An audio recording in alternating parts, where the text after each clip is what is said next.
এবার আল্লাহ দেখলেন সাইয়েদনা ইব্রাহিমের হৃদয়ের মধ্যে ইসমাইলের জন্য ভালোবাসা বেশি না কম? কত বেশি জানেন? সাইয়েদনা ইসমাইল যখন দুনিয়াতে এসেছে তখন সাইয়েদনা ইব্রাহিম আলাইহিস সালামের বয়স ছিল 86। কত? আপনাকে বাগেরহাটে 86 বছর বয়সে কারো বাচ্চা কাচ্চা হয়? হ্যাঁ, আছে এরকম পালোয়ান? আছে কেউ? নাই। সাইয়েদনা ইসমাইল যখন এসেছে দুনিয়ায় তখন সাইয়েদনা ইব্রাহিমের বয়স কত ছিল? 86। তার মানে 86টা বছর আল্লাহর কাছে কাঁদছে আর দোয়া করছে, আল্লাহ একটা সন্তান দাও দাও দাও, দেয় নাই। 86 বছর বয়সে যে যেই সন্তানটা দিল ওই সন্তানের প্রতি মায়া, দরদ, মোহব্বত, ভালোবাসা বেশি না কম? আল্লাহ দেখতে চাইলেন ওই ছেলের জন্য মায়া বেশি নাকি আল্লাহর জন্য বেশি। আল্লাহ ডেকে বললেন, ইব্রাহিম দেখি হৃদয়ে কার জন্য দরদ আর ভালোবাসাটা বেশি।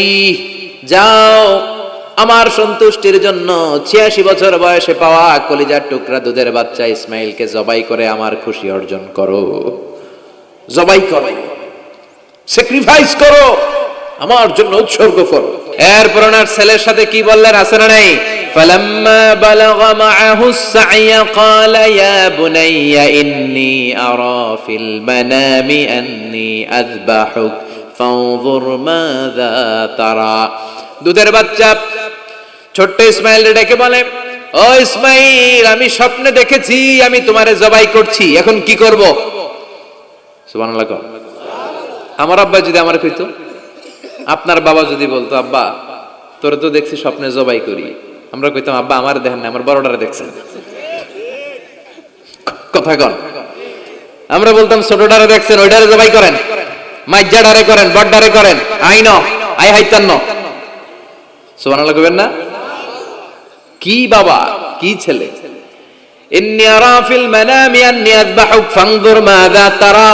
ইসমাইল স্বপ্নে দেখেছি তোমারে জবাই করতেছি, কি করব কও? সাইয়েদনা ইব্রাহিম এই প্রশ্ন করার পরে সাইয়েদনা ইসমাইল বললেন, ক্বালা ইয়া আবাতি ফাআল মা তুমার। বাবা আপনি স্বপ্নে যা দেখেছেন ঠিক তাই করেন, যা দেখেছেন তাই করেন। আমগো পোলা গুলাও পোলা, ওনার পোলাও পোলা। সাতাজিদুনি ইনশাআল্লাহু মিনাস সাবিরিন। আব্বা আমি তো ডরাই না, আপনি ডরায়েন না। আমি ভয় পাই নাই, আমি ভয় আছে, আপনি ভয় পান কিনা? আল্লাহু আকবার। কি ছেলে দিয়েছিল আল্লাহ তারে। ইফআল মা তুমার সাতাজিদুনি ইনশাআল্লাহু মিনাস সাবিরিন। ও বাবা আপনি ভয় পায়েন না, ইনশাআল্লাহ আপনি আমারে ধৈর্যশীল দেখতে পাবেন, আপনি আমারে ধৈর্যশীল দেখতে পাবেন। তাহলে ছেলের সাথে কি কথা হয়েছে কোরআনে আছে না নাই? বলতে দেরি, ছুরি নিয়ে গলার মধ্যে ছুরি চালাতে 1 সেকেন্ডও দেরি করে নাই। সুবহানাল্লাহ পড়েন। তার মানে এই পরীক্ষায়ও আল্লাহ বললেন, ক্বাদ সাদ্দাকতার রুইয়া ইন্না কাযালিকা নাজজিল মুহসিনিন। ইব্রাহিম ছুরি আর চালায়ও না, ইসমাইলকে মারা আমার উদ্দেশ্য না, তোমার হৃদয়টা দেখা উদ্দেশ্য। এই ইসমাইল মরে গেলে তো সব ঘটনা উলট পালট লেগে যাবে, কারণ আখিরি জামানার পয়গম্বর বিশ্বনবী মুহাম্মদ রাসূলুল্লাহ সাল্লাল্লাহু আলাইহি ওয়াসাল্লাম এই ইসমাইলের বংশে পৃথিবীতে আগমন করবে। চিল্লায় কোন ঠিক কিনা? ইসমাইলকে বাঁচিয়ে রাখা আল্লাহর জন্য ওয়াজিব, আল্লাহ নিজের জন্য এটাকে আবশ্যক করেছেন। সুবহানাল্লাহ পড়েন। Could you imagine কি স্যাক্রিফাইস তিনি করেছেন? প্রতিটা পরীক্ষায় পাস। পরীক্ষার ফলাফলে আল্লাহ কি বললেন? তোমার আমি কি বানাইলাম? নেতা। নেতা হওয়া এত সোজা না। লিডারশিপ কোয়ালিটিটা অনেক গুরুত্বপূর্ণ কোয়ালিটি, এটা চাইলেই পাওয়া যায় না। এটা নিজেকে তিলে তিলে পরীক্ষায় উত্তীর্ণ করে, কষ্টি পাথর দিয়ে যাচাই বাছাই হওয়ার পরে নিজেকে প্রমাণ করে করে নেতা হতে হয়। চিৎকার করে বলেন ঠিক কিনা? আল্লাহ বললেন, আমি আমার খলিলরে খালি পরীক্ষার উপর পরীক্ষা নিলাম। যারে আল্লাহ ভালোবাসে বেশি তার জীবনে পরীক্ষাও। বিশ্বনবীরে আল্লাহ বুঝাতে চাইলেন, ও আমার নবী আপনার জীবনটা পরীক্ষাময়, এত পরীক্ষা দেখে বিচলিত হওয়ার কিছু নাই, টেনশনে পড়ার কিছু নাই, নিরাশ হওয়ার কিছু নাই। আপনার পিতা ইব্রাহিমকেও এরকম অনেকগুলো আমি পরীক্ষা নিয়েছি, আর প্রতিটা পরীক্ষায় আমার ইব্রাহিম খলিল সফলতার সাথে উত্তীর্ণ হয়েছে। আসাদুন নাসি বালাআন আল আম্বিয়া। এই পৃথিবীতে সবচেয়ে বেশি বালা মুসিবত আর পরীক্ষা আসে নবীদের। কাদের? সুম্মাল আমসাল ফাল আমসাল। এরপরে সিদ্দিকিনদের, শুহাদাদের, সালেহিনদের। ইবতালা আর রাজুলু হাসাবা দীনি। ব্যক্তির দিনদারি যত বেশি তার উপর আল্লাহর পরীক্ষাও। এজন্য মুমিন পরীক্ষাতে ভয় পায় না, মুমিন কখনো বিচলিত হয় না, মুমিন ভরসা রাখে একজনের উপর। চিল্লায় বলেন তিনি কে? আল্লাহ বললেন পরীক্ষার পর পাহাড় সম পরীক্ষা দিয়ে আমি আমার খলিল ইব্রাহিমকে যাচাই করেছি। একটা পরীক্ষায় ইব্রাহিম ফেল করে নাই, প্রতিটা পরীক্ষায় পাস। এগুলো বলে বলে বিষ্ণুনবীর আল্লাহ সান্ত্বনা দিচ্ছেন, নবী ওরা আপনারে গালি দেয় জাদুকর বলে, ওরা আপনারে গালি দেয় গণক বলে, ওরা আপনারে কবি বলে গালি দেয়, ওরা আপনারে পাগল বলে গালি দেয়, একটার পর একটা পরীক্ষায় আপনি জর্জরিত হচ্ছেন। নবী আপনার পিতা ইব্রাহিম তার চেয়েও বেশি পরীক্ষায় পড়েছে। দুনিয়াতে আমরাও যারা পরীক্ষার শিখা, আমরাও সাইয়েদনা ইব্রাহিমের জীবনী থেকে শিক্ষা নেওয়ার দরকার আছে না নাই?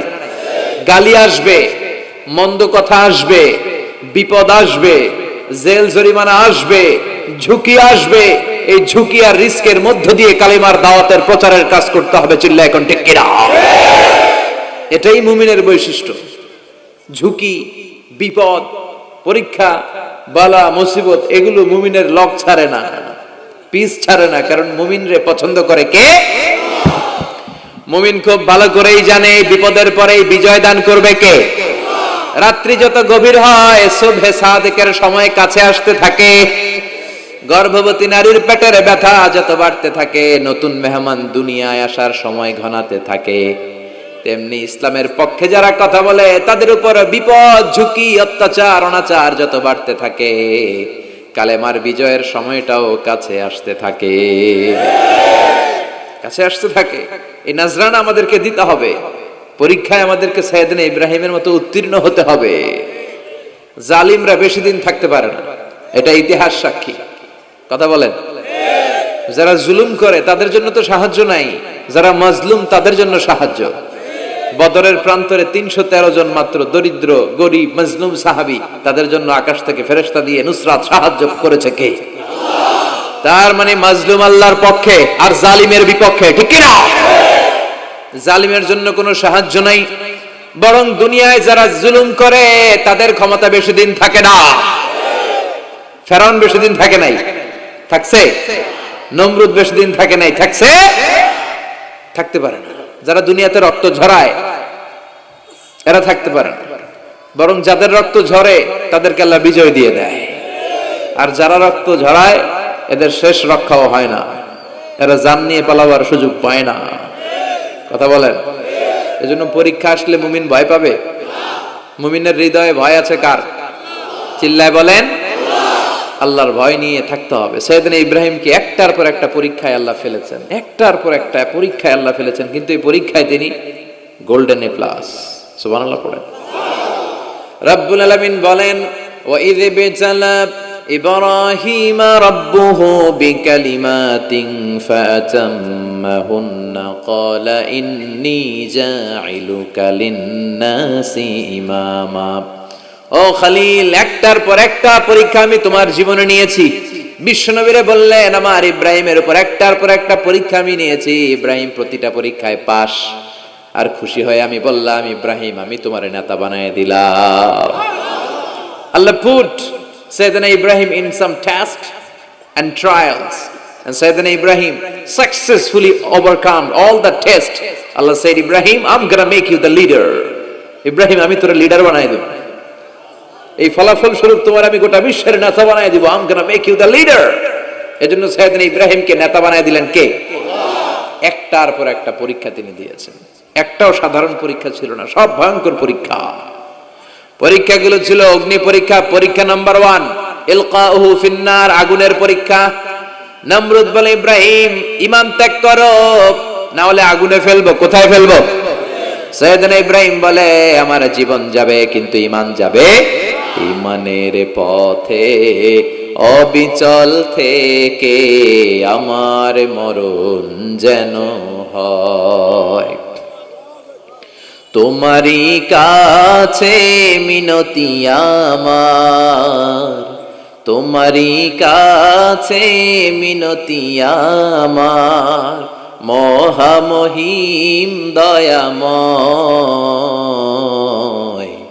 ঈমানের পথে অবিচল থেকে আমার মরণ যেন হয়। পড়ে না আমিন।